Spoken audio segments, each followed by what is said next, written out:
Salam sigap dan shalom. Renungan kita pada hari ini, Kamis 21 Juli 2022, berjudul Jiwaku Haus kepada Allah. Ayat intinya terdapat di dalam Mazmur 42 ayat 1 dan 2. Seperti rusa yang merindukan sungai yang berair, demikianlah jiwaku merindukan Engkau ya Allah. Jiwaku haus kepada Allah yang hidup. Bilakah aku boleh datang melihat Allah? Pena Inspirasi menuliskan yang dimaksud dengan judul renungan kita pagi ini, Jiwaku haus kepada Allah, dikarenakan Dia akan memanggil, aku akan menjawab, supaya kita mengalami kasih Allah yang tiada bandingnya itu, dan kemudian dengan penuh keberanian datang menghampiri tahta kasih karunia Allah adalah sebagai berikut. Pertama, ciri-ciri orang yang bisa berkata seperti Daud, jiwaku haus kepada Allah, bila mana ia benar-benar datang, mencari, dan menyerahkan jiwanya yang tak berdaya kepada Allah yang agung untuk diselamatkan olehnya. Kita harus lapar dan haus akan kebenaran. Oh, agar kita memiliki keinginan yang menyala-nyala untuk mengetahui Allah dengan pengetahuan yang kita dapatkan dari pengalaman, untuk datang di hadirat kudus yang maha tinggi, menjangkau dengan tangan iman, dan menyerahkan jiwa yang tak berdaya kepada Dia yang agung untuk diselamatkan. Kebaikan kasih-Nya lebih baik daripada kehidupan. Ia ingin mencurahkan kekayaan warisan kekekalan kepada anak-anak manusia. Kerajaan-Nya adalah kerajaan kekal. Kedua, ciri-ciri orang yang bisa berkata seperti Daud, jiwaku haus kepada Allah, bila mana ia selalu mempertahankan pikirannya, tetap terjaga murni dan bersih dalam pandangan Tuhan.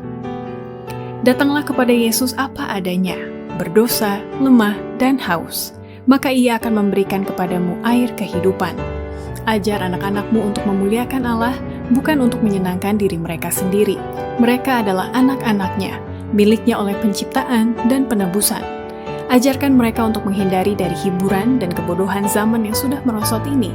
Pertahankan pikiran mereka murni dan bersih dalam pandangan Tuhan. Ketiga, ciri-ciri orang yang bisa berkata seperti Daud, jiwaku haus kepada Allah, bila mana perbuatannya senantiasa berlandaskan pada firman Tuhan dan bertumbuh kokoh dalam kekuatan Allah, sehingga ia selalu bisa berada dalam nuansa sukacita. Datanglah ke air kehidupan dan minumlah, jangan menjauh dan mengeluh kehausan. Air kehidupan gratis untuk semua orang. Mereka yang memakan dan mencerna firman ini menjadikannya bagian dari setiap perbuatan dan setiap kelengkapan karakternya akan bertumbuh kokoh dalam kekuatan Allah. Itu memberikan kekuatan kekal bagi jiwa, menyempurnakan pengalaman, dan membawa sukacita yang akan bertahan selamanya. Keempat, ciri-ciri orang yang bisa berkata seperti Daud, jiwaku haus kepada Allah, bila mana sumber makanannya selalu bergantung dan berasal dari sumber mata air kasih Allah, agar ia tetap bisa bertahan untuk minum dan hidup selamanya.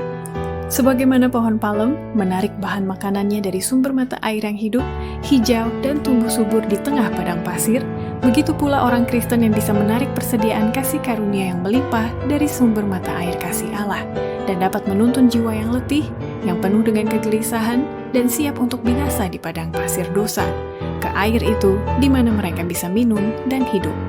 Orang Kristen harus senantiasa mengarahkan sesamanya manusia kepada Yesus yang mengajak, barang siapa haus, baiklah ia datang kepadaku dan minum.